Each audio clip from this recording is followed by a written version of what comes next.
Says live. Now we're live. Now we are live on YouTube. Thanks, Jacob.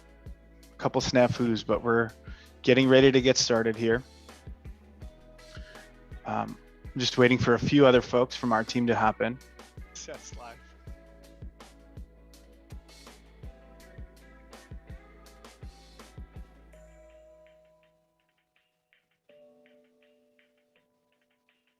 Eric, do you see anybody else in the participants? Nope, not yet.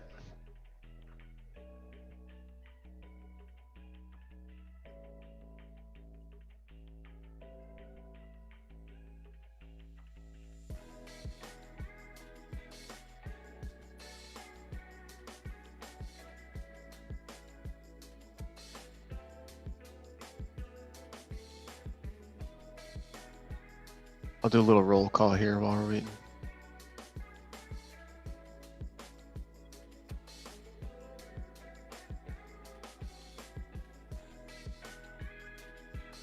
Sounds good. For those joining us on YouTube, we're just waiting for a couple more people to join us on the stream. And we'll get started in a moment.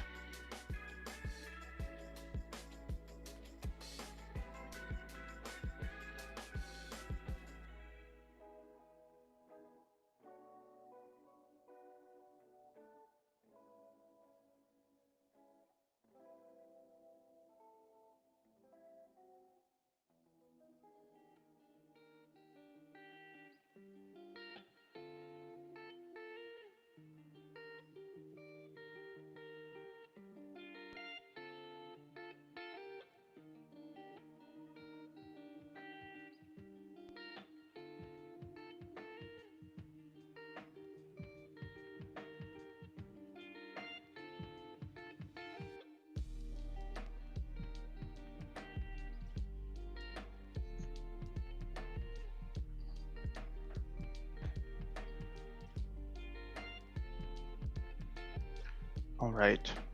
Eric, anybody else? Last call? Should be good.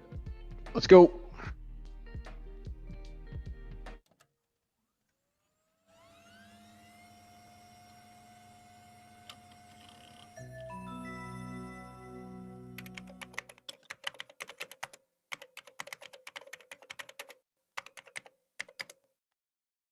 All right, thanks everyone for joining us. Just dialing in here. We're going to go through a little bit of the rules and things that we chatted through with this team. And I think first thing is, what is Hack Week? So we formed into 3 teams, which are all here today, about 4 days. So we had about a half day on Monday, half day today, and just kind of set the stage of the progress that's been made and started from the bottom. Now we're here. Like everybody started from scratch. They may have started with an idea prior to Monday, but really the rule and guideline was, pens down or pencils down until Monday after some of our sessions. And so we're taking a look about 4 days later. So rules: identify, research, design, develop, and pitch a new product using Headway's process. Teams decide how they want to bring the solution to life, and opportunity to leverage core and tech boilerplates that we have internally, or go entirely no code. And how we'll be judging this will actually be criteria that'll be sent out to all participants. So I'll reiterate this later, but no judging your own team, no rating your own team. So if it is your team, it will skip you in the type form that gets sent out. And then we'll all reconvene back here and go through each one of these categories, and then we'll kind of announce the winner. So best design, most innovative, best code, which will be very subjective here based on progress and based on, if any bugs happen, I think that you might get dinged there in progress. Best presentation, best market fit, and most validated. So in the week, these are the criteria. In our pitch agenda here, so we'll be getting started shortly with team 1, Surround. Then we'll have about 20 minutes for them to pitch, about 5 minutes for Q&A, really from anybody on the team. If you're on YouTube, this is live, feel free to ask questions, but we'll mostly be asking questions internally here for our team. And then at 2:07, briefed, and at 2:34, Sonar. We'll wrap up right at 3 o'clock with voting and scoring. That'll begin. So we'll send out a type form here. Our whole team will be able to rank, and then we'll have a short break kind of in that final compilation, and then a final ceremony of kind of, hey, how did everyone shake out in all those categories, and who is going to be crowned the champion of Hack Week. Any questions from folks on this team, on the Headway team, about the process? Any final words before we get started with Surround?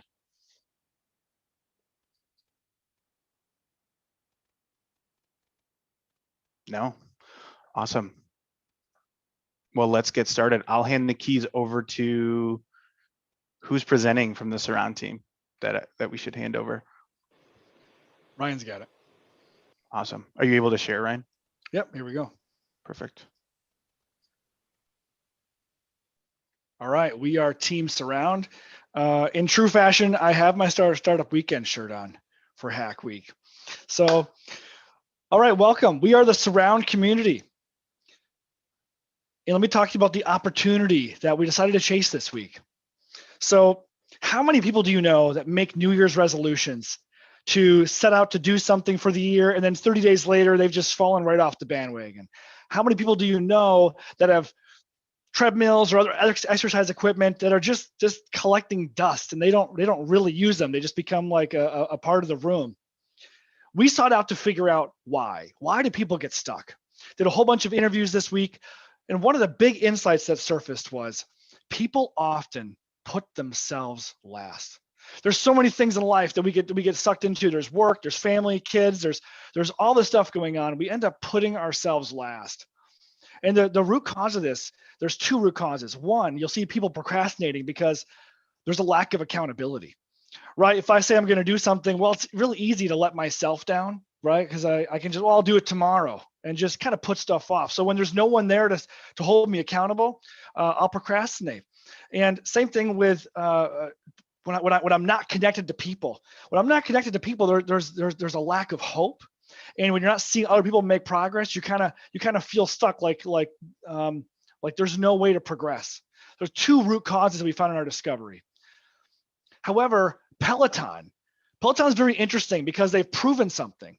They've gotten people to dust off their stuff, get new bikes, and what's different? The difference is the screen in front of them is bringing this connection to community, connection with other people, and it's changing behavior. Peloton has shown us that community allows people to change behavior and take action. Community brings progress. So people make progress in community, and without that, they tend to fall back, to stagnate, to kind of fall into a shadow and get stuck. So this really interesting insight that Peloton has kind of paved the way and shown. But Peloton actually is only solving for a very small slice of people's goals in life, right? Exercise, getting off your duff, and actually hopping on a bike is only one small slice of the things that people and the aspirations that people have. Maybe you want to write a book. Maybe you want to start a business. Maybe you want to learn how to do X, Y, or Z. There's all these things we want to do besides just exercise. Peloton has proven that community changes behavior. We think there's an opportunity to chase all these other things that Peloton isn't chasing right now, and to leverage the community to do that. So what's out there right now? What do people have? If they have some of those goals, what do they end up doing right now? They end up going on YouTube and scrolling through and watching videos, how to do this, or someone who's an expert at that. But at the end of the day, like they're not there with that person. There's no interaction, and they're still alone, right? They're just like a commenter out there in the YouTube sphere. Facebook groups. The question here is, do they actually create real relationships? I'll ask anyone here, does Facebook create real relationships for anyone? I don't think so. I think we create actually shallow relationships. It doesn't actually develop relationships. And so Facebook groups, you might post here and there. Instagram, you might scroll here or there, but it's not actually helping you progress or developing a relationship. You look at Meetup, even if there's a meetup in your area, COVID is one thing, but even beyond COVID, is there a meetup even in your area with the stuff you're actually interested in? And you got to get out and do that. There's a travel involved, kind of like why Peloton's beating the gym right now, right? All of that travel. And the other thing with Meetup is if you don't go, whether it's virtual or online, it doesn't matter. If you don't go, no one misses you. No one knows. You're invisible. Again, you can just drop back and not be seen. Reddit comments, you can get lost in there. And if you take an online course, yeah, you can like take a course from an expert, but at the end of the day, all of those platforms still leave you feeling alone in any of those things that you want to accomplish. Introducing the Surround community. Surround allows you to get unstuck, to join and find motivation and make real progress by connecting with other people that are sharing your goals and your ambitions. Let's listen to a video.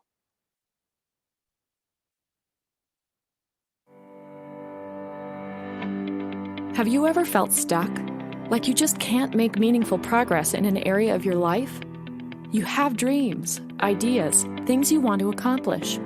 Maybe it's writing a book, starting a business, bonding more with your kids, or learning something new, but it's just not happening. And you've made excuses like, I don't have time, I don't know how, I can't stay focused. Or maybe you've tried reading the books, watching the videos, following the 3 steps, but when the hype fades and the dust settles, you haven't really moved, leaving you feeling like your goals are out of reach or unattainable. The good news is, it's not you. It's not you. It's that you're trying to do it alone. The truth is, being alone doesn't create lasting change. What you need is not another book or YouTube video or 3 steps. What you need is to be surrounded by people who are actively making progress on the same things you aspire to. Introducing Surround. Surround helps you make real progress by connecting with people that share your goals and ambitions. Being with others will inspire and motivate you, giving you hope to get moving. Having dedicated time and space on your calendar will force the elimination of distractions and free you from procrastination. Connect with and learn from other people who are on the same journey. Reaching your goals doesn't happen overnight. Progress isn't a sprint, it's a marathon. You need support and accountability to help you through. By emphasizing habit over hype, our communities help you track your progress to realistically reach your goals and facilitate lasting change. Progress requires momentum, and momentum lives here.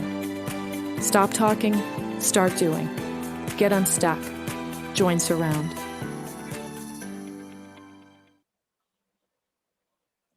Awesome. So Surround allows you to discover communities that share in your goals and ambitions. Whether it's writing a book in 6 months, bonding more with your kids, anything that you aspire to, you'll find it here.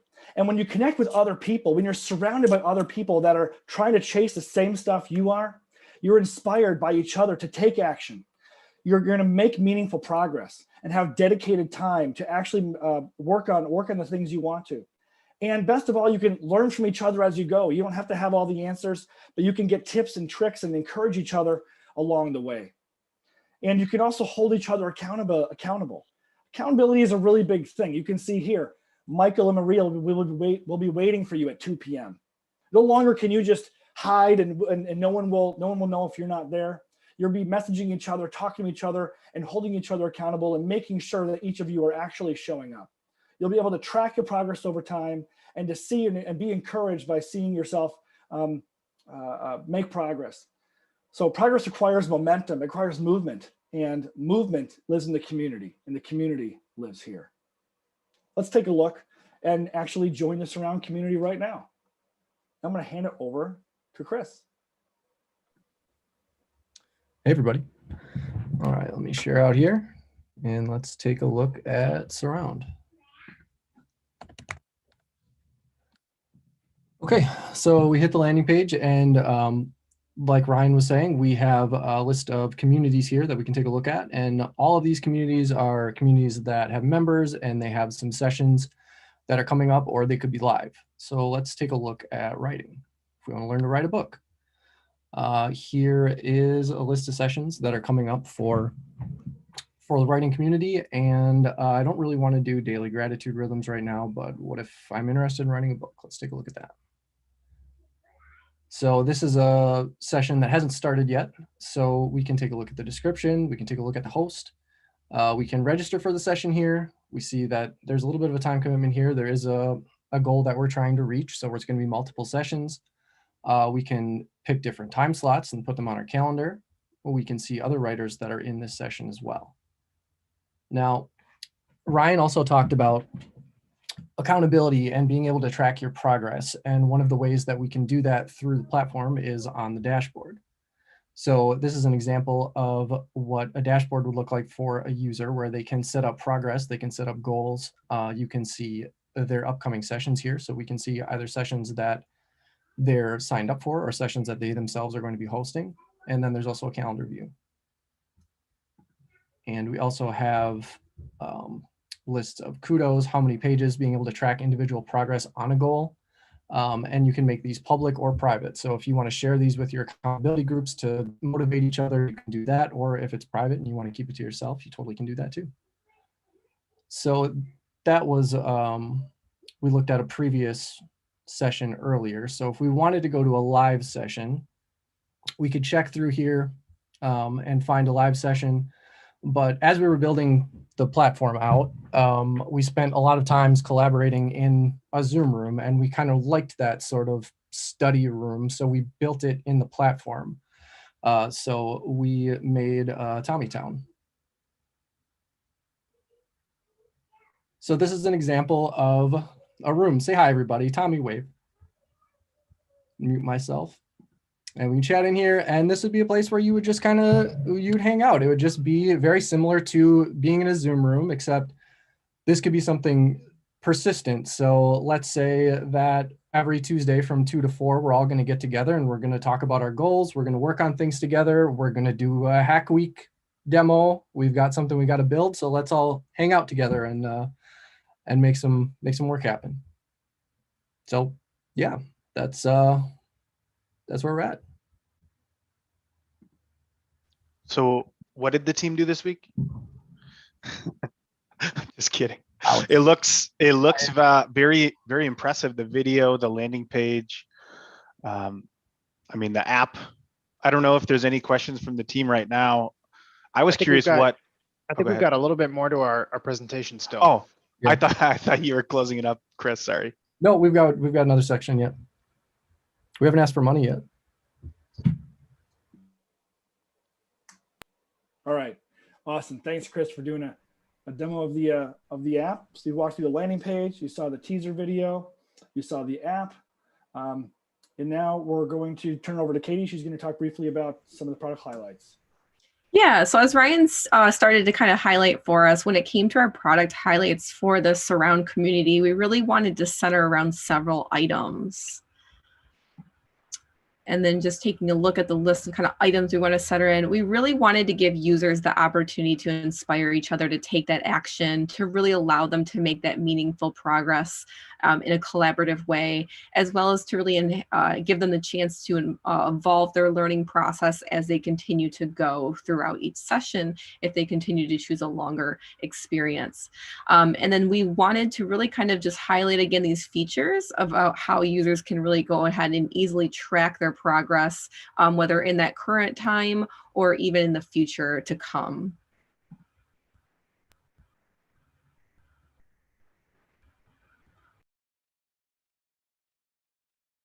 Awesome, thanks, Katie. So we also did customer research, and we are running the concept by our target customers, and here's what they had to say. Here's some audio clips. The feeling of being stuck in both my career and my relationship status, I would say, is more of a feeling of like I need kind of like specific help right now from somebody, perhaps some guidance or something like that would maybe help me get unstuck. So you can hear him ask, he's kind of seeking out, I want mentorship. I want people to talk to about what I'm going through. And this is Eli, and he talked about how his family and friends, like he can't get answers, or he can't work through the things with his family and friends because he doesn't want to talk about, he's not comfortable talking about those things with his family and friends. I think when you have positive people going in the right direction in their career, it motivates you even more, especially if you have somebody that will tell you like, hey, I've been in this same predicament. I've been in the same boat that you have been in, and there is a light at the end of the tunnel, and you will make the sales. You will do everything that you have set up to accomplish. You just got to push yourself and not get in the rut of being lazy or not being motivated. And now with COVID, you're stuck in the house so much. So I think having people to talk to will also motivate you and also encourage you, especially if you have an outside circle that's rooting for you. Great concept. And I would find a lot of value in it, mostly just from being surrounded by people that have similar goals to myself. It's cool to actually hear him use the word surround, the name of the business at the same time. I hear Caroline's talking about what she compares it to. I really like it. This kind of reminds me of like Reddit has those little communities, but they really kind of just do comments. They don't really encourage each other and help each other. But I like that you could actually join one of these communities and become better. Just comparing it to Reddit, there's no relationships there. And here she's going to talk about the accountability piece, which is a really big deal. If like, say I'm not there 2 weeks in a row, somebody will reach out like, hey, like what's going on? Are you okay? Like what's, are you still accomplishing your goals? We miss you. We still want you to be a part of our group. That's what it seems like to me. The desire for accountability, right? To be seen and actually like there's a desire to be missed, right? Like if you don't show up, you want someone to miss you. And she's actually talking about that. Lifelong relationships live here. She talked, she actually recently moved and she was talking about like, I could build new relationships now anywhere, lifelong relationships from wherever I'm living. What do you think something like this would cost? I would probably say it would cost $20 a month, which I don't think that's a bad price that you're paying. And interesting enough, so first she says, it's $20 a month. And then at the end, I'm like, okay, thanks for your time. And she says, so is this currently available to everybody right now? It's in private beta. Tell me what you're thinking.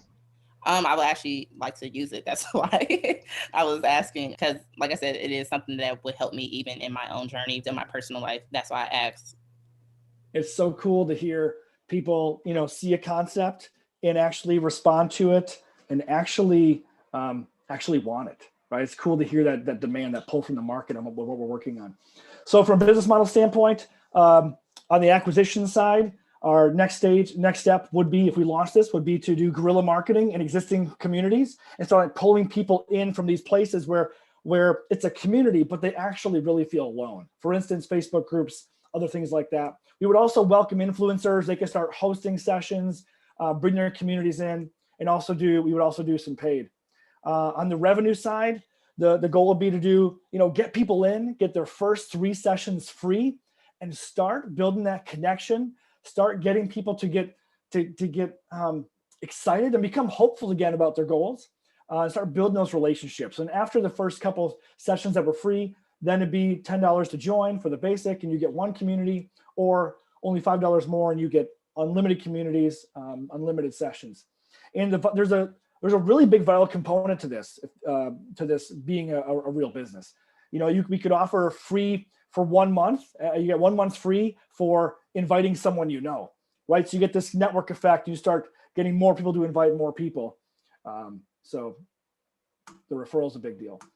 As far as market size, we look at, now this isn't the exact comparison, but we look at Peloton. Peloton's doing 1.8 billion, but 20% of that, and a lot of that is like hardware stuff, but 20% of that is actual subscription revenue, where people are actually paying to be part of the community because it helps them be better at exercise. That's 365 million right there. And we're talking about is more than exercise alone. It's all these other things, other goals in your life. Self-help is a huge market. We're talking 10 billion in the US alone. Other example companies playing in this space that are doing really well. Udemy is at over 600 million. Audiobooks alone, just in the self-help space, is over 700 million. So there's definitely a space to play here in helping people get motivated and achieve the stuff that they hope to in life. As far as the team, we're an experienced venture and product team with strategy, design, and development, fully capable of bringing this venture to market. And if we were to actually make this a real company, we'd be looking at, we think this can be big. As we talked about this, it is Hack Week, and you're like, well, is this a little idea? But as we actually talked through it, I think the more our team became to realize this could be real, this could be a real thing. And if it were to be a real thing, where might we be coming in at? This is an example of other companies out there that are swinging for the fences. This is the kind of stuff they're doing. We'd be looking at potentially a $2 million round, bring our entire team on and really go get them and launch this thing. So we are the Surround community.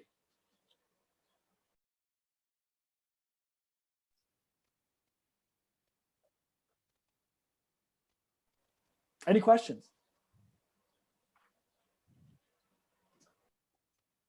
Anybody? Yeah, I have a question. Oh, have you thought about just the risk of, you say, so someone's on there and they want to reach a goal, but then what if like, 25 to 30% of the people that hop on the platform have a bad experience because the community they started to be a part of were no longer reliable? Because like, hey, I can't make it, something came up. Hey, I can't make it, something came up. Like that repetition as you're starting in the beginning. Like, how do you feel like you would tackle um, the just the risk of just human behavior in general and why people are already doing this naturally. They are naturally quit. They naturally give up. They're more focused on their family than people that they don't know from across the internet. So I guess how would you kind of build that initial audience? And then just convincing, how would you convince an online community to migrate onto this platform like an influencer? Sure. Does anyone from our team want to take that? Kelsey, this is actually your idea. It'd be interesting to get your take on that. So I'll address the second part first. The idea came from seeing all of these influencers hosting like Study With Me, Clean With Me, all kinds of like do this thing with me events on YouTube. I thought that was really interesting that people are looking for like, companionship in these like tedious tasks that are kind of what you call like quadrant 2 activities. And I also have seen people moving to platforms where the content is like behind a paywall, or even like they're making a private Instagram and taking money from people to get access to that. So I think it's a big part of this is they're going to be like anchor folks who are really coming up with this great content, and people are following them into the platform to really get the value that's there. It's not so much like just random people, but I think there really are going to be people that are bringing a lot of value into the communities. And then, so I think that kind of leads into your first question, which is like, why would somebody spend time on this versus spending time with like their family? I think you can do both. And also I think one of the advantages is when we showed the app is there would be multiple sessions, find a time that works for you, already works for your schedule. And I think it's going to be highly motivated people that are entering the platform based on it being a paid model versus just some random, YouTube video or something. Yeah, and then I guess my question after that then is, because you were saying there's all these sessions available, are you expecting an influencer to be available for all those sessions to like coach people and help them get motivated? Or like, I guess that's my one question. It's like you're showing all these availability times, but when you start, that's not going to be true because the audience will be way smaller. Yeah, I think important concept when you're talking about the sessions is that the sessions are created by the active users. So a session could be like an influencer is going to be going on and doing, I think one of the examples that kind of inspired this was someone just like doing some work with the Pomodoro timer and giving someone kind of an example of how to sit down and get work done, or have a proficient study session. But you could have just one person would schedule that and they say, hey, I'm going to be on at this time, or a group of people that regularly come together could say, hey, we're all going to meet on Wednesdays at 4 or something like that. Or we could all get together and do yoga at 8 a.m. every weekday. I think that the important thing is that the session timing is going to come from the users who are actually part of the communities. Thanks, Jacob and Jake and Kelsey. Looks like we have two more hands raised here. Robert, do you want to fire away first? Cool concept. I really like the idea. I'm curious about like the start of this. Do you guys foresee a specific focus area of like a type of learning that someone's trying to do? I guess, where do you think this initially lands? Is it, we saw some examples throughout the demo, but who are you going to go after first? Like Udemy courses in a specific area, or self-help in a certain area? Are you guys thinking about that?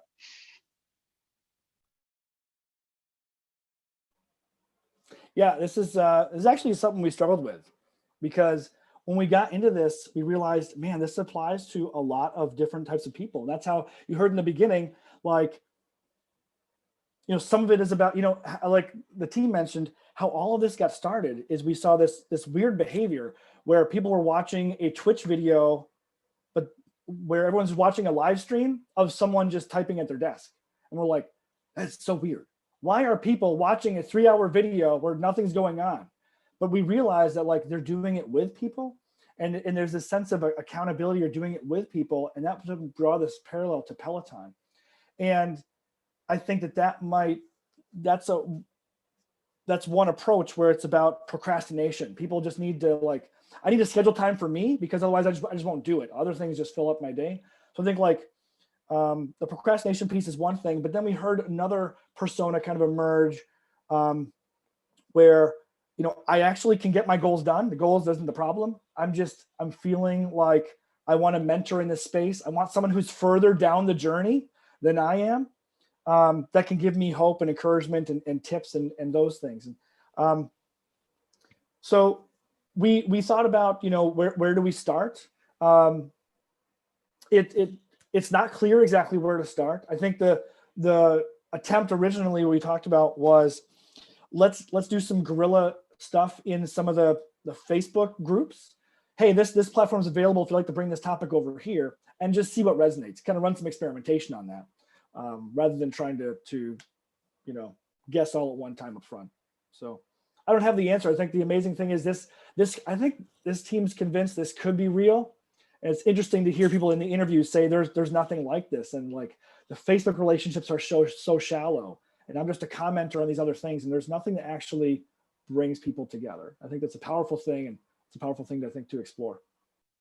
I think too, Ryan, real quick, to elaborate off of that, is that we did decide to pick a subset of topics. So the community topics that we picked, the 5 or 7 of them, is where people would have to navigate to right away. And obviously that can change as we would see a need or what sessions were being filled and created under. So a user wouldn't come in and be able to create anything off topic in the sense of it would have to fall under one of our initial starting points, which we feel based on the other platforms is where a lot of these groups and live streams are forming right now.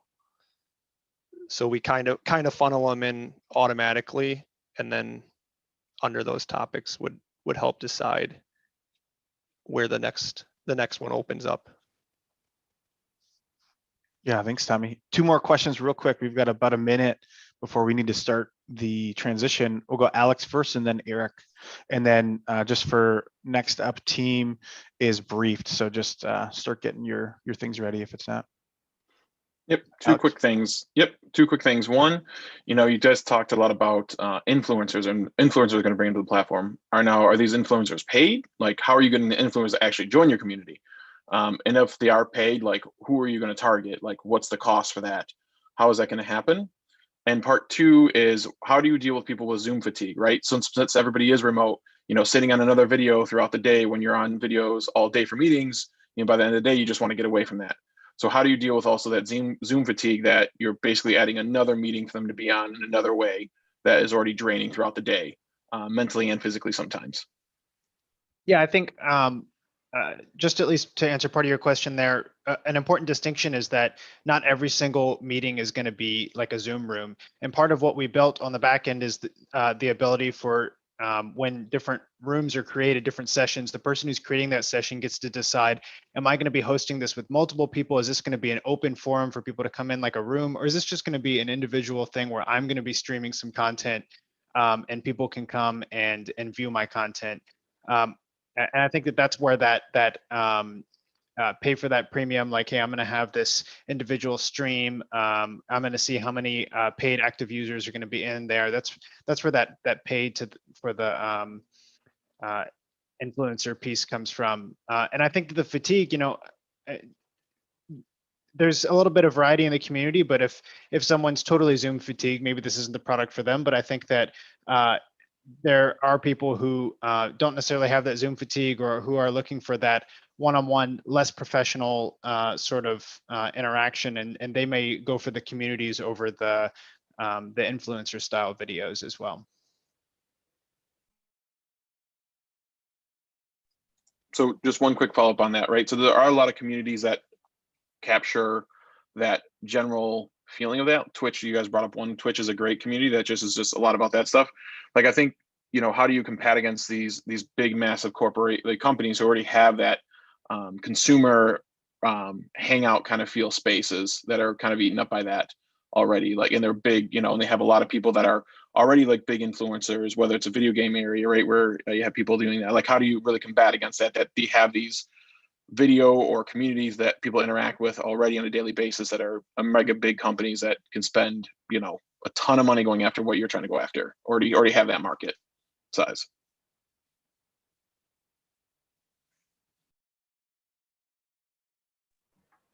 I think influence is just one part of it. I think that the key thing which helped drive the name is you become who you surround yourself with. So they're a big component is less about bringing in that one influencer and just being around a group of like-minded people to help grow together. Also, I think one thing that differentiates us from a platform like Twitch is instead of it just being top down and you consume the content and maybe do some comments on there, it's more of like a network. You're communicating with everybody and you're able to track your progress towards your goals. You're able to publicly announce this is my goal. Here's what the habits I'm committing to in order to achieve it, and then track progress towards those. Sounds good. Well, that is it for time. So we're going to switch it over. Great job, Surround team.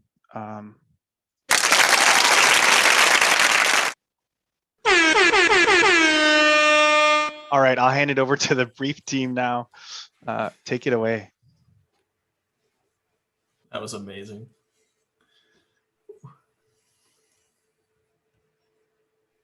All right. I am sharing my screen. Can everybody see that? Good to go. Yep. Excellent. Well, thank you, Andrew. Excited to be here. For those of you that don't know me, my name is Rob Kaminsky, part of the brief team. Really excited to share our concept today. And before jumping in, I want to highlight the dream team: Noah, Clint, Miranda, Jordan, Tim, Patrick, Brianna, and Dan. It's been amazing working with you this week. It's amazing also how much we were able to accomplish in a short period of time, but well-rounded group, cross-functional, and ready to take this thing forward. And so without further ado, I will jump in. And so we're certainly not strangers to the digital world. Our generations have really accepted technology and information as our normal way of life. And it's really made things better as far as creating new opportunities and more reach, expanding our networks, and really influencing more positivity and growth in our lives. But last March, we entered into a completely different digital world, a world where everything went home. Our work went home, our connections to family and friends went home, our entertainment and news went home, and our education went home. And when this happened, we all turned to our technology to fill that void. And so somehow in the past year, technology and our devices and our content have played an even bigger part of our lives without even realizing it. And the crux is there's nothing to balance it out. We no longer have the natural breaks and experiences in our day that really refresh us and break us away from our technology to maintain that balance.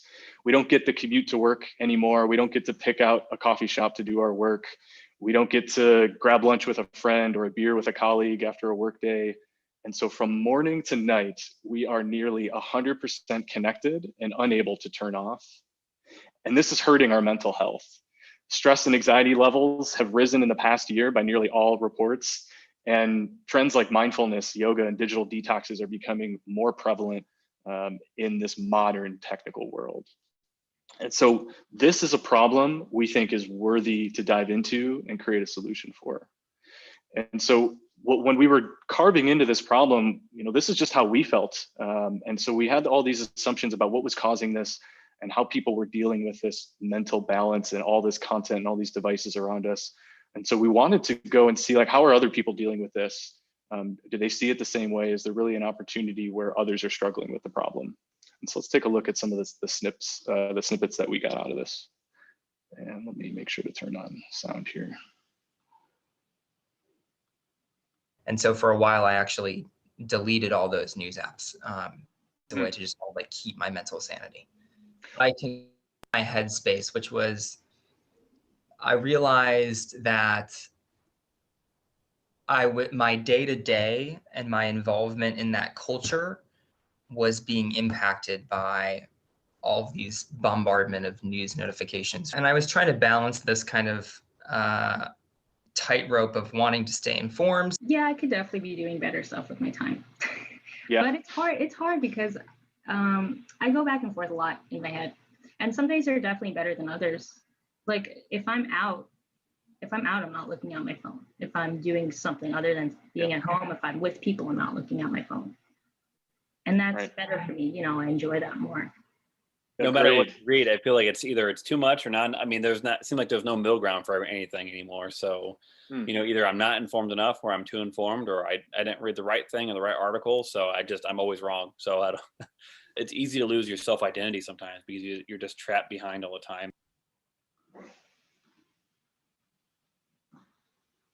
All right. And so what we heard there was really some validation on our initial thinking of the problem, and that everyone we talk to is struggling with this information and technology overload, and they're doing something to try and balance the struggle. Everything from deleting the apps on their phone to declaring Twitter bankruptcy, to locking their phone away or putting it in another room just to try and maintain this balance. And what we also heard in all of our conversations is that it has a huge impact on our mental well-being and our emotions and our mood. And this is what's driving people to try and find a better way to handle this. And so we felt really confident that we were kind of validating we're not the only ones that have this problem. We think we're all struggling with it.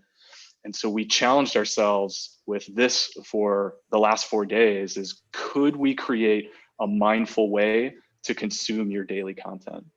And so with that, I'd like to invite Clint, our lead designer here, to come up and share our vision for how we solve this challenge with Briefed. Yes, so let me just jump over here really quick and I'll share my screen with you guys. Yeah, so we set out to really try and find a way to answer that question that was kind of jumping around in all of our minds and some of the things that we had learned from other folks through those interviews. And so Briefed is our way of exploring that. So what we're looking at with Briefed is an app that is helps you just have just enough information to stay informed. It's a news feed that actually has an end to it because you have life outside of your feeds. And it's a way for you to reflect and capture your thoughts on the content that you're actually consuming. So as you sign up and create an account within Briefed, we're going to ask you, what's your daily diet today? Like, where do you think you are? Like, what rating yourself from light to heavy, or are you balanced? And where would you like to be? Where would you like your diet to be? So would you like to slim down? Would you like to bulk up, or just keep it as it is? And based on that, we're going to give you some suggestions. So here we're looking at just giving you 5 kind of sources of information, and then allowing you to add additional sources of information as well, and kind of set your own diet. Now, once you jump into the feed, we're gonna build essentially your daily digest. And so every day when you come back to Briefed, based on your preferences, based on the things that you want to consume, you're going to get just a limited handful of news articles that you can go through. And so what we're looking at here is that home feed where we have like the date showing you the day that you're looking at, today's date, and then the stories that we have for you today. So we're looking at right now, kind of a basic kind of beginner part of this is limiting you to 5 stories per day, for example. So here you would have like this kind of feed of news. And as you go into each one of these, we would default you to a reader view. So we're kind of stripping out all the ads and all the things that we can from an article. You can switch to full view if you'd like, but we're focusing really on just a clean, focused reading experience. And as you kind of look at this, you can see that you can add a note to your reading. So if something strikes your interest, or if there's something you want to remember in that particular article, whether it's a news piece or if it's based on something that you're learning, we're giving you a spot here to basically rate that, which gives us some feedback about, is the content that we're giving you helpful? Is it content that you like? And then it's giving you an opportunity to save a note to that particular content. So as you kind of make your way through all the different articles and everything, you can go through each one of them. And once you get to the end, your feed is now empty. And we're kind of reinforcing that idea of being mindful, focused, taking a breather, and meeting you with a quote, like, for example, here, say, realizing deeply that the present moment is all you ever have. But then saying, like, this is it, you've been briefed, come back tomorrow for a new feed. Now, the things that you've read, the things that you've taken notes on, they'll be tucked away inside of an archive. And so you'll see every day you'll have like a roll up of each one of those days, and you can go into those and see the notes that you've taken on those particular news pieces. And then you can share those out to Notion, for example, or any other app that you use to keep your notes. And so we're really excited about this idea of trying to help you have a focused, just enough information diet, and then a way for you to really think about the things that you're consuming and to keep notes in those things, and to be able to take that further than just kind of mindlessly doom scrolling as you go. So I'll pass it back to Robert to kind of talk about a little bit of our plan on going to market with this. Awesome, thank you. Great stuff, Clint. And so sharing in the excitement, I want to talk a little bit about who's this for, how are we going to go after and get this offer in front of potential users. And so we really take the lens of, this could be for everyone. We know we're all struggling with this balance, but we look to early adopters. And to us, early adopters are folks who are dealing with this challenge of trying to find this balance, and the ones who are also trying to cobble together a solution, who are either trying to be mindful in their lives, or they're trying to reduce their digital and technological footprint overall. And so we really lean heavily into the new digital workers. In the past year, a lot of people have been brought into this realm of remote and digital work without really knowing how to support that, in addition to figuring out the life balance aspects of it. And so when we look at the market, we could look at it as a mass market holistically, but we want to zoom in specifically to those early adopters to get a sense of how big the opportunity is. And so if we start with those new remote workers, which is almost 40 million people just in the past year getting dumped into this space, that's kind of where we start of potential of who we could go after.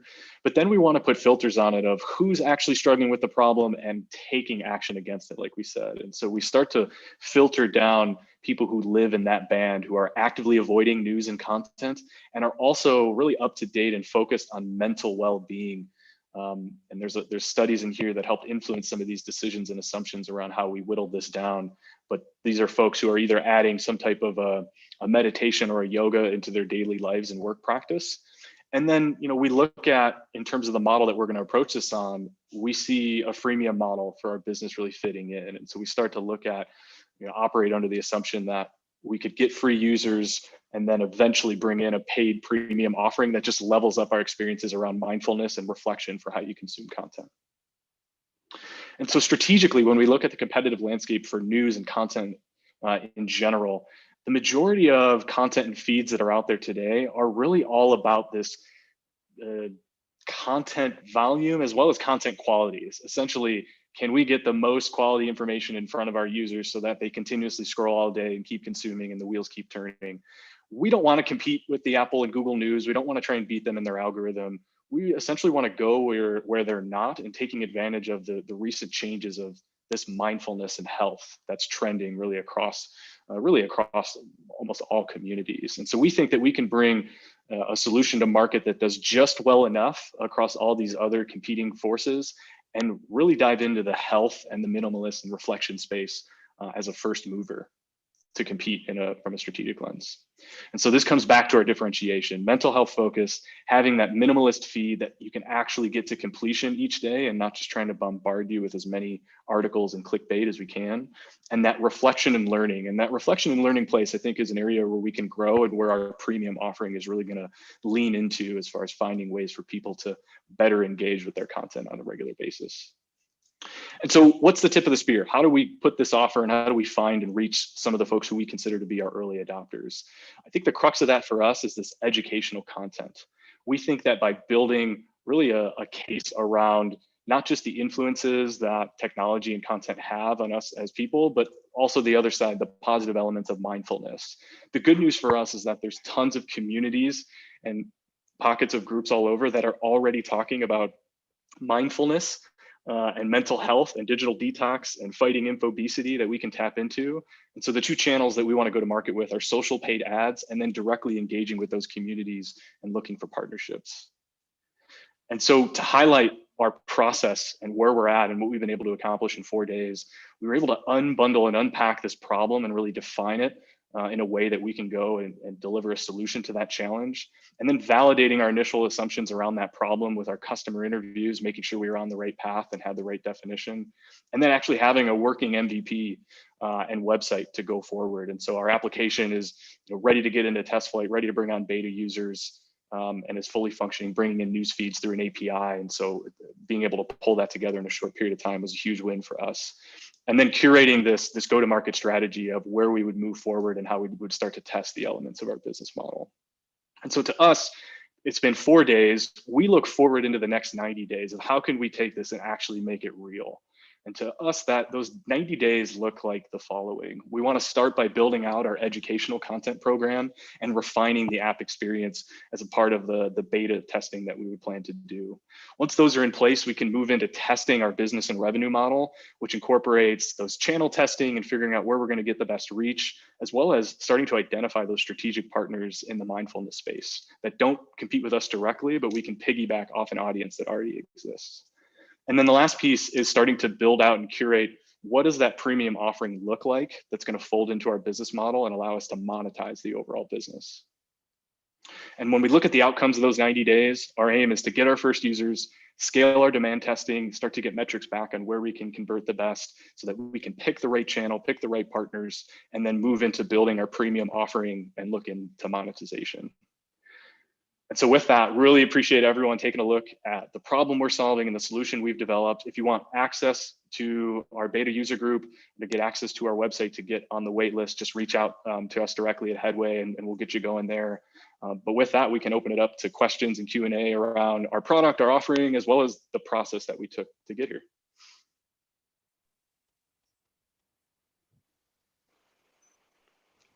Hey, Jacob, go for it. Yeah. So when you were showing the example of how when they view an article, they can view it as like just text with pictures. There's like no ads, right? Or you could do the regular view.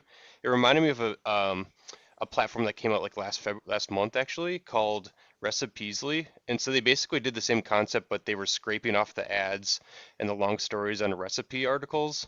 And the one thing that happened was like the food blog community like got angry because basically if people don't see the ads, they don't make money. So there were a lot of independent writers out there, like they make their money off of people getting views on their site. So I guess how would you make sure that you're not taking away views from independent writers and hurting their businesses?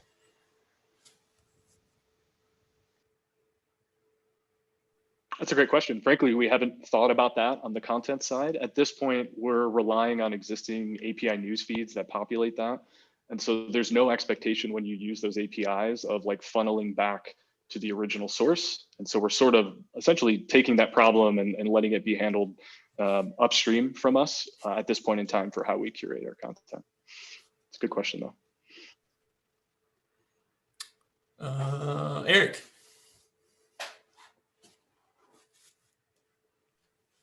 All right. Yeah, great presentation. I think definitely getting into kind of the cross between the existing platforms and tools that are out there and how Briefed would be different. I think one of the initial anxieties I have is getting the right 5 stories that get me informed enough, and kind of the understanding there. That's obviously a lot of trust that I'm going to get the right content. You'd mentioned a little bit about clickbait avoidance and things like that. How will these feeds be curated? So for example, a lot of those other platforms, you sign up for specific networks that you enjoy or that you want content from, and you would get the latest stories from XYZ network. How will it be different in Briefed? Yeah, I think our initial launch in testing is that we want to test ways that we can best curate. So if it's based on how people are coming into the app and the information they're giving us in that onboarding process, if maybe that's something that we definitely want to improve. So maybe that's one of the ways that we're able to deliver better to the feed. The other is looking at a potential way to just tie into APIs that are already being curated or are curated by a team of individuals or a group that help us to kind of basically over time kind of dial that in to what we think are our healthiest balanced diets. And right now we have this idea of 5 stories of a day. We even talked about the option of like, maybe it's a morning, afternoon, and evening kind of a thing where you have 5 different sets throughout the day that rotate in and out. So it's fresh content, but we're still limiting you, so to speak, so that it's not just a constant like array of feed where we're kind of throttling that information. And it's less about you trying to like gobble up as much as you can in the morning. And it's more about pacing out that information throughout your day so that we're leaning towards the balanced diet idea of news consumption and so to speak. Yeah. And I think to add to that too is part of it is our focus is on the reflection part. Like we don't think we're going to replace all news, all media feeds completely. Right. This is really about an intentional effort of just trying to be more mindful and almost giving our users permission to not have to be stuck in that doom scroll that we're all accustomed to. But there's something there that we need to learn of like, what topics would they pick? And I think there's still some discovery to be done of like, is it just the breaking news? In a sense, that's going to be hit with you regardless of whether you want it or not, because we're so plugged in elsewhere. And so it may take on, through our beta using process, it may take on life of its own of like, what types of topics are people actually looking for capped levels of information on in a given day? Yeah, and I would say one more thing is that we even talked about the idea of not having any news at all and just focusing it on learning channels, specific places that you want to pull in content just to focus on learning, whether it's in your industry or some new thing that you want to learn about. Andrew. Yeah, one question I had was, and maybe I missed it, I was looking at the designs and kind of everything. What is the monetization path forward, and what's the model that you guys are moving forward with? Yeah, I can take that one. We're approaching it with the assumption that this is a freemium model. When we look at news and what's out there now, very few people want to initiate going after paying for news. It's a little bit more of a limited footprint.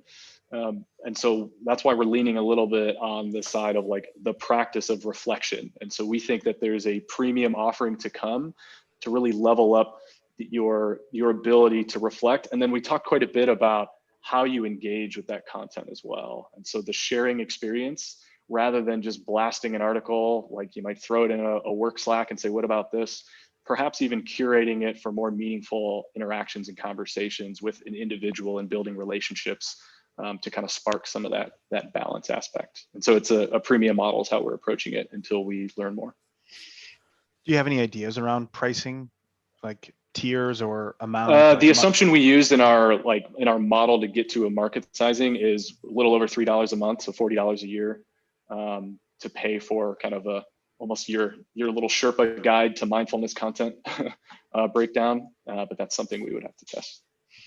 Yeah, and we're even thinking about the idea too of potential partners in the future in this space of just a healthy mind space, just in general. So thinking about what would it look like to partner with someone who already has momentum in this space and come alongside them with and be a part of that community. It's less about gobbling up news and like consumption. It's more about trying to find the balanced diet. So. I think that's it. Thanks, everyone. Last call for questions. Otherwise, we're going to move on to team 3. I don't see any other hands raised. So yeah, we'll move on to team 3. And that is Sonar. Sonar, you have the stage. Thanks, brief team.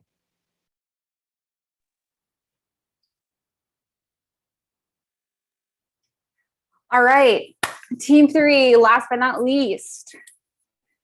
We had just an absolute unit of super talented designers, developers, and marketers on this team this week, and we are really excited to share with you where we got. So let's dive in. What problem are we here to solve? Too often, client projects appear to be smooth sailing until suddenly they need a rescue mission. And we've all been there. In fact, 79% of the project managers and overseers that we polled had multiple projects in the last year go off track and need significant course corrections.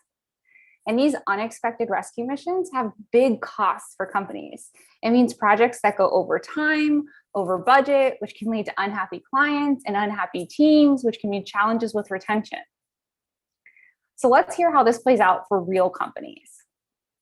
I think a client brought up almost under their breath, that something needs to change, but it blew up into this huge issue that we had to start, putting a lot of money and time and getting resources to fulfill that additional need, that additional part of the project. What ended up happening is like more than half of that team ended up leaving the agency, including myself, because it was so miserable of an experience. And we didn't have that communication path to be able to explain how we were feeling. So you can see how real this pain is for companies. I think a client brought up. Okay, so why is this happening? Number one, issues are being surfaced too late. So real check-ins are too infrequent, and many teams only really talk to each other and hear each other in retros or once it's already too late. Second, there's the team-client gap. So there's often this gap between how the team thinks things are going and how the client does. And often the internal project lead or team lead is only hearing their team's perspective. Third, they're ignoring soft metrics. So project management tools are tracking hard metrics, but lacking that human and emotional context, such as team confidence, team clarity, and team morale. And finally, the influx of remote work. So all of these challenges are just being exacerbated by the fact that we're working remotely more, which means fewer opportunities for run-ins and face-to-face conversations. So let's hear how some project managers explain the problem. I have had a couple instances where like reports are managing projects on their own and they aren't raising the flag early enough that something is going sideways. I think the emotional aspect of things is important and something that gets lost, and then leads to people just throwing their hands up when, the shit hits the fan. I think specifically with COVID and working remotely, this has become even more imperative because you're no longer in an office setting. You're no longer getting that face time with your peers. So you can see how this problem is particularly relevant right now during the context of COVID and the current pandemic. So what's our solution? Prevent project rescue missions with Sonar. Sonar is a human-centered project tracking tool designed to help project managers detect issues sooner, so you can resolve them before projects get off track. So how does this work? First, you get a pulse on your projects. So you send out a weekly 5-question pulse check, and that goes to team members and clients. Then you can track project health in the tool's dashboard, which gives you a quick synopsis of which projects are healthy and which are hurting and why. And finally, the tool makes it really easy to connect with your team, so you can resolve any issues before they become problems. So how is this different? It's really interesting when you look at the competitive landscape. There's really two ends of the spectrum here. There's what we have on the left here, we're calling task trackers. So these are Asana, Monday, Trello, your big players that you're probably familiar with in the realm of project management. And we're calling them task trackers because they really operate on to-do lists, timelines, and budgets, some of these hard metrics. On the other end of the spectrum, you have mood trackers. So these are a few smaller companies that have popped up in this space, like Happy Meter, Culture Amp, and Moodbit, and they're tracking your team's emotions and morale. What's really interesting about Sonar is the way we're able to marry those two spaces. So Sonar tracks key project metrics, so things like project quality, objectives, and timeline, with human context, such as clarity, confidence, and morale. So how does this work? I'll give you an example. A task tracker on the left might track a timeline by looking at a Gantt chart or at swim lanes. A mood tracker might just ask you, how are you feeling? Sonar is going to ask you, how are you feeling about the timeline? How confident are you that we're going to hit the timeline? So you still learn about your key project metrics, but with that additional human context. So who are we going to serve? Our initial customer hypothesis is that our early adopters are going to be project managers and leaders who oversee 3 or more client projects. And why is that? Because at that capacity, we've learned that they are starting to get slightly removed from the day-to-day on each project. So they have a little bit more pain around not understanding exactly what's going on firsthand. We think they're going to be at marketing agencies, people like advertising, digital marketers, market researchers, because when compared with someone who works at a tech agency, for example, they don't tend to be working with agile methodologies, so they have less frequent feedback loops, so the pain is especially poignant for them. And then finally, we think it will be small to medium-sized firms because they have less existing process for us to come in and combat, because that came up a few times in our interviews. So of course, we would continue to test and refine our audience, but this is who we think the early adopters will be. And we're really excited to roll out with a 3-tier pricing model. We're going to start with our Essentials plan, which is free to everyone. It allows 1 manager, but that manager still gets full access to Sonar's suite of project tracking tools, which includes 1 project and up to 5 teammates. And then as you move to the right to our startup plan and our enterprise plan, you'll get access to more projects and more teammates. So now I'm going to hand it over to Jacob to talk about the landing page and some of the initial marketing materials. All right. So to get kind of a gut check on like how people would feel about this product idea, we wanted to create a quick landing page. We did it in Webflow in 1 day. Headline is focused on ideal outcomes, keeping projects healthy, your team's happy. Subheadings about, who's this for and how do you make that happen? So Sonar helps project managers get fast visibility, which is really important, into the status of their teams and resolve those hidden issues before they get worse. And then we had a quick form to like, hey, I want to sign up for early access to know when it's available. And we kind of go through the benefits, how it works, just kind of like a status quo, like message to change the status quo towards the bottom, prevent project rescue missions, finish more projects on time and on budget, and get happier teams, fewer headaches, and that means better talent retention. And we have some automation too in the emails that we set up to like connect with anybody that's interested, just in case you want to schedule more interviews and get more research there. We also ran some quick Twitter ads that were targeting project management leadership accounts. And just in a matter of 12 hours, we had 223 clicks of cold interest. And the click-through rate was actually super high compared to the industry average on Twitter, which is really great to see. So the sentiment there is that people are interested in this kind of solution. And so we're definitely on our way to finding like what the right features and benefits are. All right, Nick, go for the demo.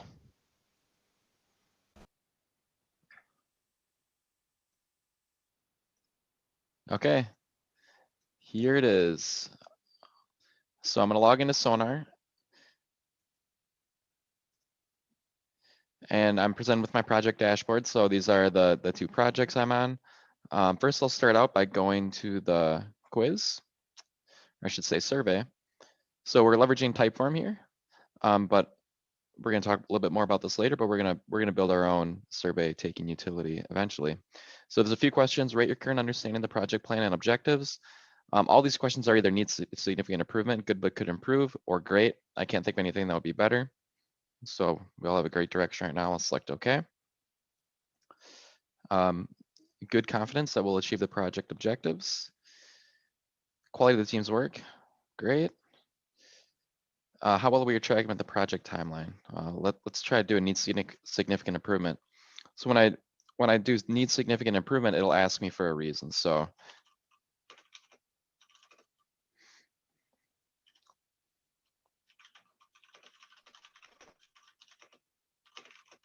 can enter my answer in there. And then the last question is my general feel about the project. So I'll do the happy emoji.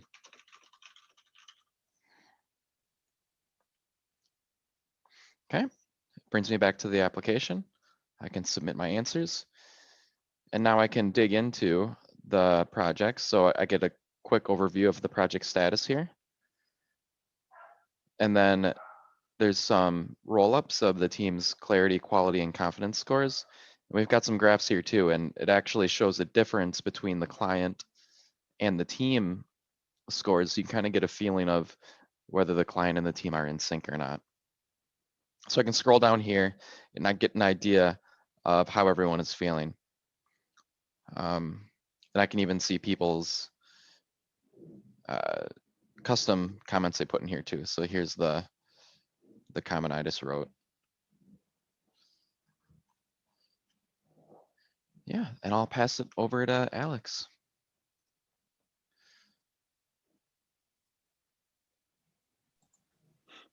How you guys doing? So what I'll be talking about is the future, right? So you've kind of given a brief understanding of like, it's a tool that we can track this. And right now the current features are the ability to see the project, see scores, understand maybe some possible issues or errors that we could come up that we're trying to discover. And so we want to talk about what's next past that. So the first thing we want to talk about is a sentiment detection. So it's not only about reading the words that are being shown, but also for a way for us to learn the meaning behind those words that are people saying. So for one employee, they may say something is okay or something is, you know, okay or bad, but for it may have a sentiment for that person and that employee, whereas another employee may say something's okay and it has a total different meaning.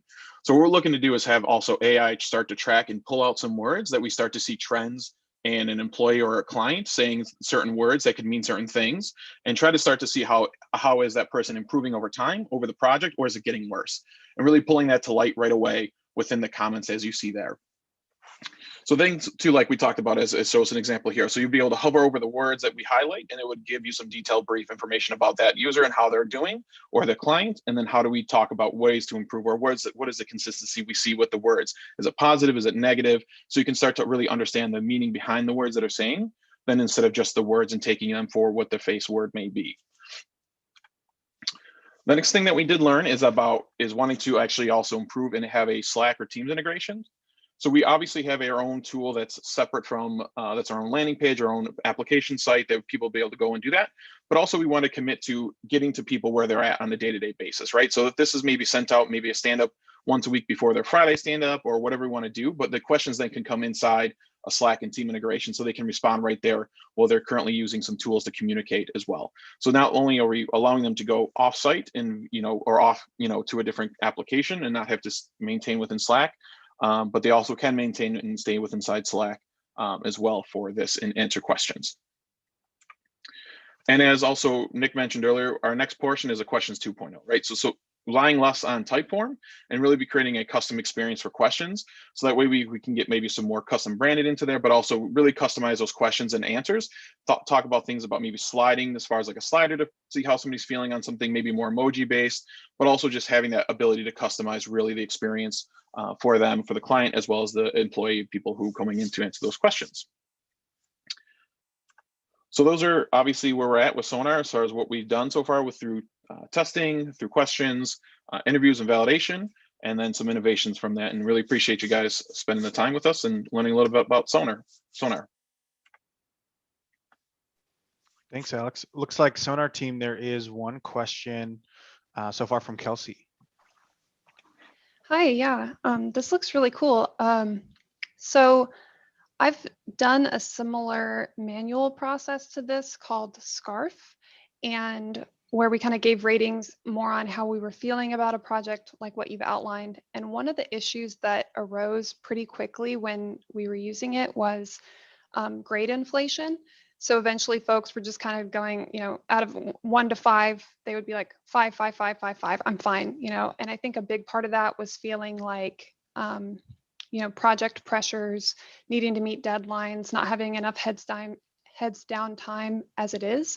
And so then having to dedicate some time to like this other process, people kind of would rush through it in order to get back to feature work. How would you combat that happening on your platform? Yeah, I have a quick reply to that. Just as we've been going through all these different interviews, because one thing that would come up was, the same sentiment. Like my team doesn't really have time to do all these things, or they don't want to have to worry about filling out another form. So the thing that I've thought about was you could probably have like 1 answer questions, and that's it. Like each day, maybe whether it's a couple days a week, just enough to get an understanding of where they're at, versus like 5 to 10 questions every time. Because you could have like either 1 question a day or every other day, where it's like, so it's like a less of an ask, because they could literally just click a button and that's their answer. If there's a comment, they'll leave a comment.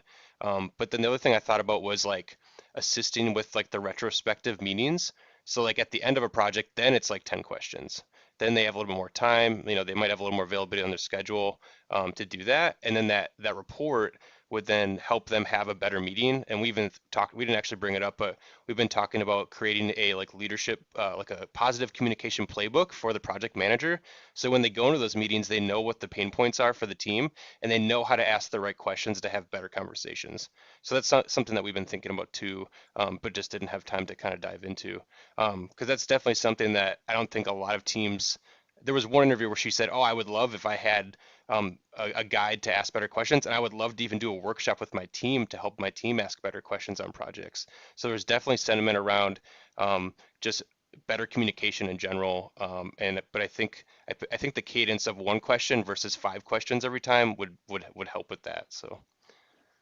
And two, I wanted to add something to that too, Jacob, real quick. Is also the nice piece about this is being able to bring in the actual project tools to it. Like you can actually now start to see real data. Like somebody may saying, "Oh, it's going great," but you're missing deadlines. You're not making all the story points that you say, "Okay, I'm committing to this amount of points. I'm failing," right? So not only is it getting the numbers of the hard numbers, but it's also the emotional. So now somebody may say, "This is going great, great, great," but then you look at the sprint as itself, and then it's failing, right? So obviously those don't match, right? So that's a red flag. So that's the whole point of this is right. It's both the hard and also the emotional. So if one person is just, you can tell going through the motions of 3 3 3 3 3 or 5 5 5 5 5, but yet they're not fulfilling and meeting the deadlines or meeting their goals, there's an offset there, right? And the other part about this too is like having this, AI part of it as like learning. Okay, is somebody just consistently putting fives? That's a red flag, right? There's got to be some reason that something is going on if they're just consistently putting the same answers. But bringing that to life with also pulling in the hard data, we can start to see those trends. Is it truthfully great and is always making everything on time? Is it meeting the goals? Everything is there. So there's ways to combat that with now having both things together, looking at it. So just to clarify there, Alex, so essentially just as we're trending overall team scores in relation to the client's metrics, we're also trending overall individual scores over time over the course of the project. Right, correct. Yep. So we'll be able to pull all that information so you can only see by person, by client, by team as a whole, even by maybe like department, right? If there's development and design, right? You can track by the team type it is as well. Yeah, something that I've like just been thinking about with this product idea is that it's kind of like, because I don't know who all here has access to Lead Honestly and see in the charts and stuff, but I feel like it's similar to Lead Honestly, but it's more focused on projects, like emotions tied to projects instead of just that person, how they feel in general that week working at this company. It's like, well, how is this project affecting your well-being at this company? And then how is that client affecting your well-being? So I think there's like a gap with Lead Honestly where it's just individual basis, and they might bring up a client conversation or a project conversation, but they don't have to there. They're not asked for that. Where like this is like asking specifically about certain projects, certain processes, certain clients and stuff to really unpack that.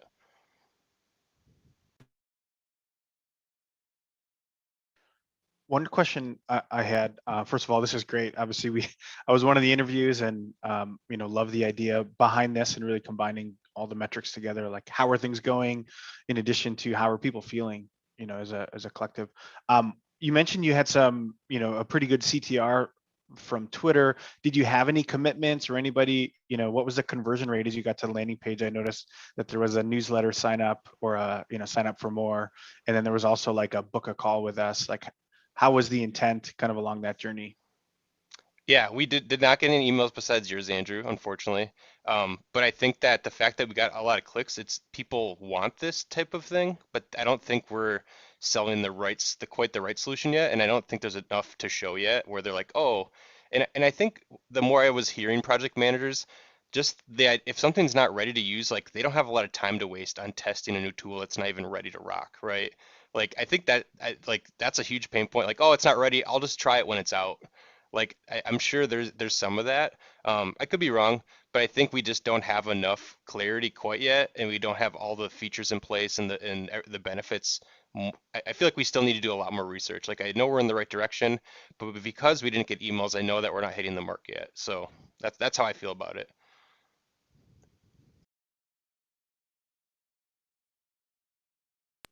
Sounds good. Any other questions from folks on the team? I guess just a note for judging. Nick, what you demoed, was that all dynamic? Was some of that static? It was mostly dynamic. Awesome. Yeah. Any other questions from anybody on the team about Sonar? And then we'll kind of open it up to the whole group again before we circulate the scorecard.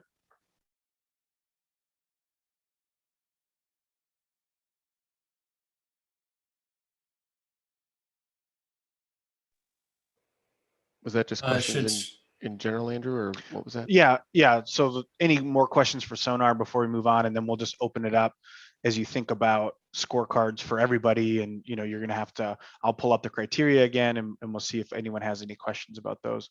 But just wanted to finish up with Sonar first before we open it up. Sounds like not. All right. I'll share my screen again real quick here, and as we think about the context of the judging that everybody will be partaking in a few moments here. Surround was obviously the first company that went, followed by Briefed, followed by Sonar. So now's the time to ask any clarification questions around tech, code progress.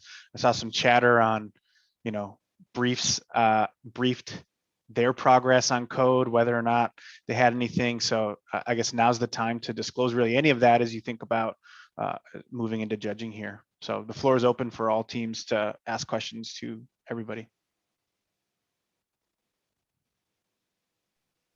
I would think a quick question I have around surround community is, I know you guys previewed stuff. Again, is that any of that dynamic? Is it all hard coded in? Is it like actual, like anything being fed like hard data, or is it just really hard data coming in? Or hard coded, sorry, I should say. Some of it, some of the views were hard coded, but there was stuff coming from our Rails backend. And then the video was hosted by Daily. So like you can go and join the session right now if you want to. Yeah, and to add on to that, all of the, like what room we were going to be joining for each session, that was actually being fed from the back end, but like creating new rooms wasn't there. So it was kind of just the same room. So at this moment.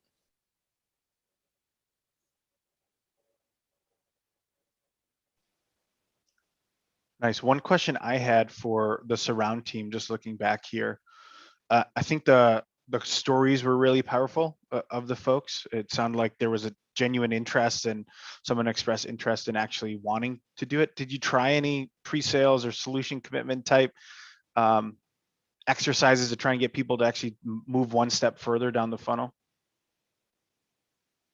The Surround team.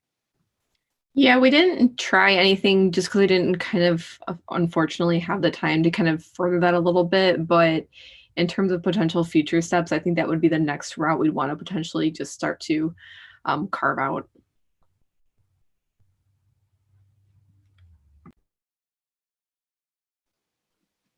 Sounds good. Yeah, but before we got to, before getting to actual demand testing, we wanted to do actually like solution interviews, get people's feedback, do some perception testing. Hey, what are you looking at? What do you think you're seeing? There's tweaks you'd want to make the landing page to make sure that the concept's coming across correctly before we actually went in and started, paying for ads. For sure. For the Brief team, do you want to, Dev, on your side, talk a little bit about the code? I know we didn't do a demo, but maybe talk about the progress that you had. Yeah, I can take that. So we were able to get things shipped to Test Flight and potentially the Play Store. I'd have to check with Noah on that, but in a fairly static capacity. I would say we're probably about a week away from having all the dynamic stuff that we had been messing with and hooked up actually functioning in the front end and building a more robust dynamic experience for users. Gotcha. And then from the back end, I think Robert mentioned some APIs that you were pulling from already. Any progress you want to highlight there? Yeah, the back end actually, we would be probably offloading some of the work that we were doing in the client side to a back end, but it would be pretty slim. It wouldn't need actually a whole lot of probably time and investment to replicate what we were doing in the front end. So we're leaning really heavily on the news API that we're using to do a lot of the really heavy lifting because really we're about just trying to curate and get mindfulness kind of in your face with news and content consumption. So we pass a lot of that stuff through into our front end and don't have to really do a lot of transformation on it. Gotcha. Sounds good. Anybody?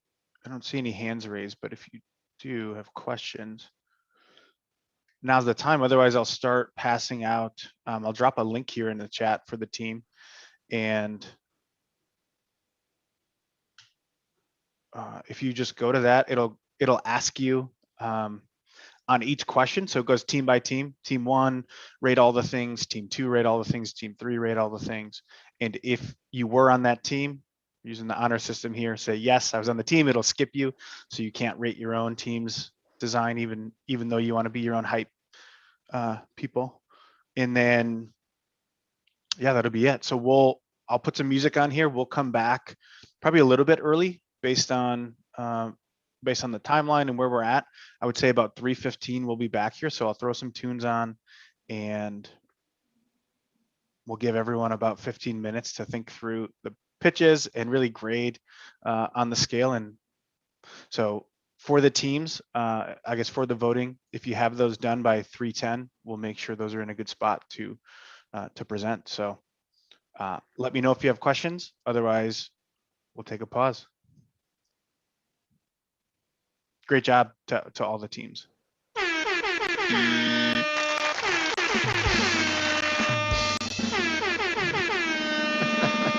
Where am I right now?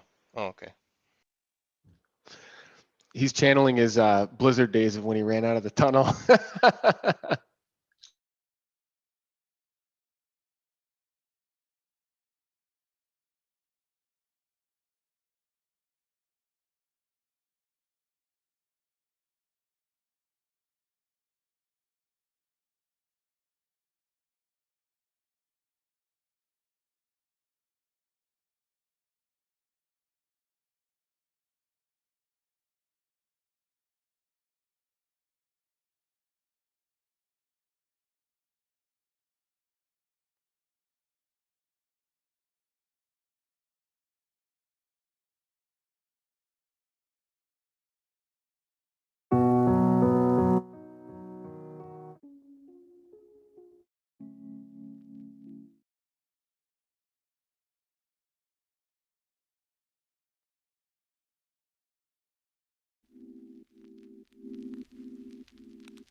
All right, we're gonna come back in just one more minute here. One more minute.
right. Everyone, oh, go ahead, Eric. I was just going to say, first of all, before we see anything about the outcomes, I think this was crazy. I mean, this was awesome just to see how serious all of the teams took their concept and their idea, and to come on here and pitch it and have actual designs and been collaborating all week and talking about getting test flight things out and actually writing an app, whether it's as Nick and Matt are joking about in Team 3, duct tape together or not, it still is a really awesome experiment just to see how serious we all took this. And I hope through that, learned a little bit about the process. Granted, it's very abbreviated to get through this week, but learned a little bit about the process, and in turn had some fun with your teammates and kind of working together in this experiment. And I don't know, being on the sidelines, it was really cool seeing all the pitches today, just from my point of view, and seeing all that stuff come together. So thanks to everyone who participated and took this serious. Yeah, thanks, Eric. It was interesting. There was a wedge in kind of each one of these markets, and so was in the problem discovery interviews for every team, which, other than that, I hadn't really seen a whole lot of progress. So, to Eric's point, super impressed by everyone's progress. Just taking the process forward and going from an idea to an app to, all kinds of traction and progress in a week is impressive.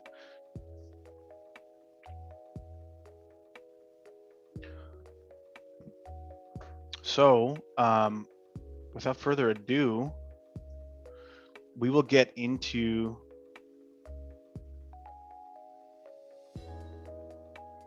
sorry, is that faded for everybody? Still transitioning? There we go. So this is what it came back as, and just to remind everybody voted in on this and, was a part of this. Obviously, you didn't vote for your own team. So best design came out Sonar, all super solid, but Sonar eked ahead with the 9, 8, and a 6.9, but all very, very good concepts, very good designs. Everything looked really attractive.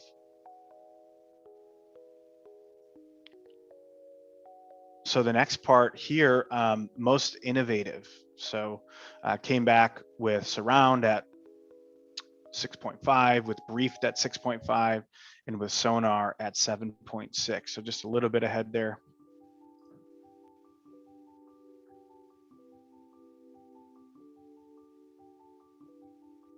Best code. And I think we're seeing some of the teams that, showcase some of the code and showcase things working versus, kind of spoke to it, but still lots of progress for the 1 week, and all good things.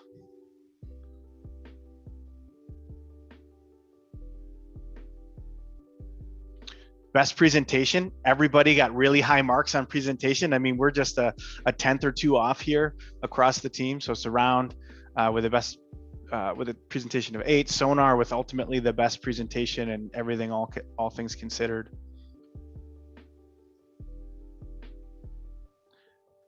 Best market fit, as interpreted, obviously we don't have spreadsheets in front of us, we don't have funnels or metrics or anything of that, so really as it was communicated and the story that was told across the teams.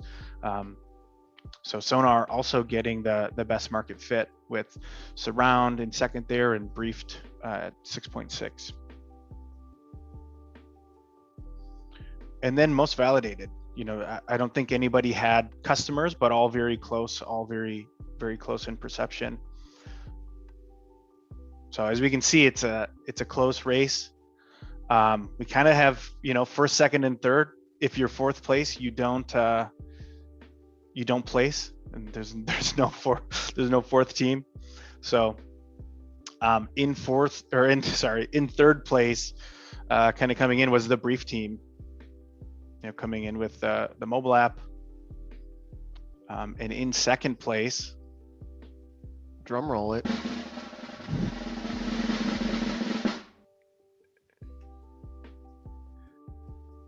was Surround in second, and the averages for each one of those, and we'll talk about these. So it was an average of averages is how we got to it, and obviously the winner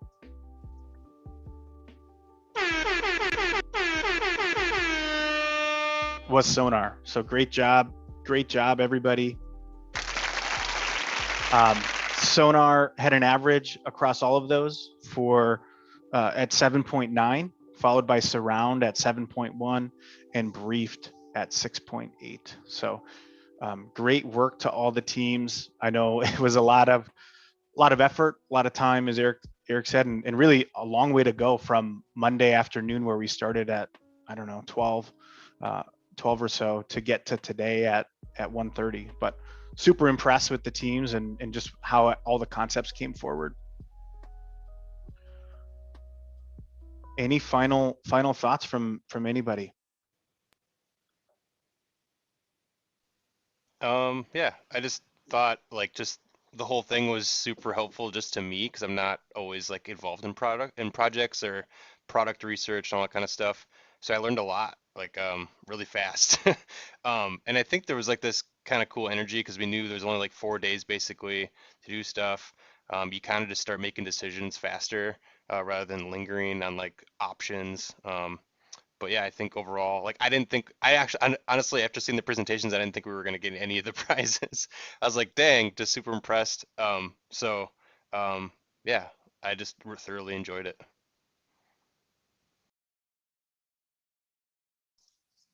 Yeah, just like incredibly impressed with the work that everyone did. So after both of the presentations went, Austin, who is on Team Sonar, actually messaged me. He said, "We've got some really incredibly smart people here at Headway." So sorry, Austin, I had to put you on blast, but like it was amazing to watch all of this come together.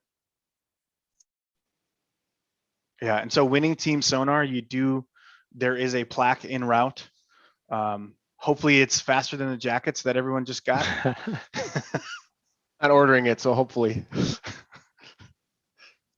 No typos in there. Yeah, but like I said, we can stop streaming. Thanks everybody who joined us live here on YouTube and will watch this stream in the future. Feel free to reach out if you have questions or interested in, I'm not sure the fate of any of these startups or, what we might do with them in the future. I think that's yet to be decided. But if you're interested in becoming a customer of something that's here, reach out. There's a potential that some of these will have life after this. So, or if you liked what you saw here from a process standpoint, the way the team communicated about bringing entrepreneurial ideas to market, and you see yourself fitting at Headway, reach out. We're always hiring smart folks too. If you're watching this recording, I'll put links to all the things that we shared today in the description below. And we'll see you on the next one.